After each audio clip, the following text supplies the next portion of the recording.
Great Britain is home to hundreds of small towns, but which is its smallest? Well, in short, this one is. And so is this one, over 100 miles away. But how can both claim the same title legitimately? Well, allow me to explain with a virtual tour. So, to get our bearings, we start off in the city of Canterbury. The reason being, it's about 2.5 miles from our first smallest town, as it were. From here, in what we can reasonably assume is Britain's oldest city with unbroken city status, we'll proceed in a northeasterly direction. Now, there are two main options for reaching our destination from here. The first is to take the train to Story, but this is a village rather than a town. A half-mile walk south takes us to the River Stour, and on the south bank of this river is the town of Fordwich. The second option to get here is to take the scenic route from Canterbury, which we do on foot, or perhaps bicycle. What scenery am I alluding to? Well, on the outskirts of the city is this forest. An irregular-looking signpost points us in the right direction as we head through the woods. An unexpected piece of tranquility this close to a major city. After we reach a clearing in the woods, the walk somehow becomes even more idyllic. So what we've done here is bypass the village of Story and instead reach Fordwich by following the south bank of the River Stour. And with the scene set, it's time to explore the town itself. The first sight to greet you on arrival, from either direction, is the George and Dragon, a pub of circa 17th century origin that's reputed to be haunted. The apparition in question is known as the Lady with the Green Hat. Part of the haunting includes a long since disconnected telephone that still rings at times. So I'm told. Just around the corner we have the town centre's main street, known as King Street. Here, a row of red brick houses leads up to a particularly striking building at the intersection leading to the High Street, namely the Manor House. Tree ring analysis on the timber frames asserts a felling date of 1556. A second building of late Tudor origin can be seen near the end of the High Street, an unusual High Street in that it contains no shops. But backtracking onto King Street, we soon come to the heart of the town, which is, fittingly enough, a car park. This lies adjacent to two notable buildings. Firstly, the town's other pub, that being the Fordwich Arms, boasts one Michelin star, which is, at the time of making this, one star more than the entire city of Canterbury. And just opposite is Fordwich Town Hall. This is said to have been built in 1544 as a meeting place for the council, although, as with many town halls across the country, this one has since been repurposed as a wedding venue. Finally, we come to the Church of St Mary the Virgin. This Norman church contains fragments of an Anglo-Saxon predecessor believed to be tied to none other than Augustine, the first Archbishop of Canterbury, which would make it just over 1,400 years old as a site of worship. Having said that, the church is now redundant and managed by the Church's Conservation Trust, a popular draw with champers, so I'm told. Champing, by the way, is like glamping, but with, you guessed it, churches.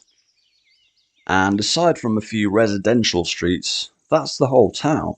A town whose population at the last census of 2021 clocked in at 372.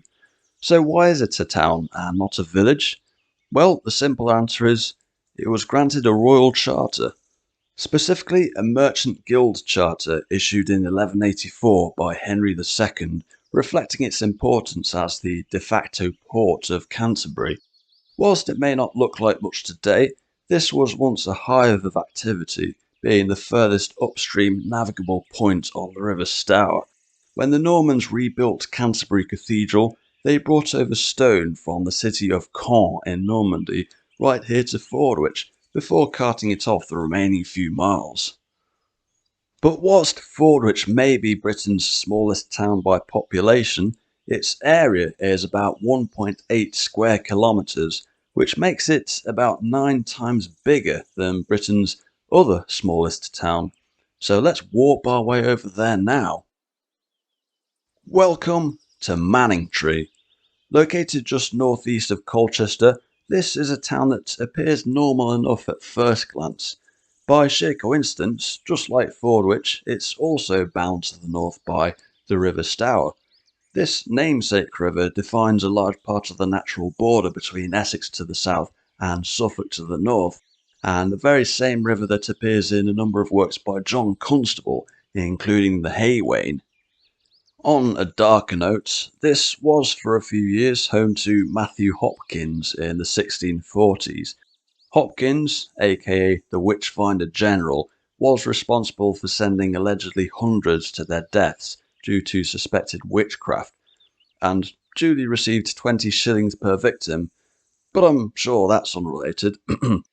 Anyway, just like Fordwich, Manningtree was granted a royal charter in the medieval era, elevating it to a town.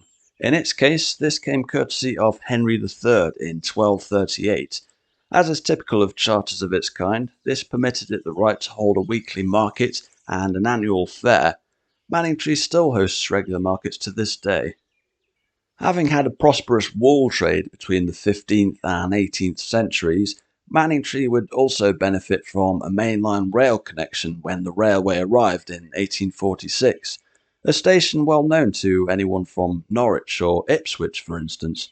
But here's the twist: the station's technically not in Manningtree itself. In fact, it's in the neighbouring village of Lawford, just to the west. And it's this village, along with another one to the east, namely Mistley, that explains how Manningtree never grew outward. So these two villages, along with the River Stour, essentially wedge it into a confined space of 0.2 square kilometres in terms of the parish area, or about 20 hectares, or about 28 football pitches. So even Ryan Reynolds would struggle to turn this into a major footballing town. With a population of 874, according to the 2021 census, Manningtree is larger than a handful of towns on that count, such as Winchelsea in East Sussex, Stockbridge in Hampshire, and not forgetting Wales and Scotland, of course, home to the tiny towns of Llanwrtyd Wells and Inverary, respectively. Subjects for future videos right there? Quite possibly. But despite its three-figure population, it's Manningtree's tightly packed streets that effectively give it a higher population density than Glasgow, and thus the claim of Britain's smallest town by area.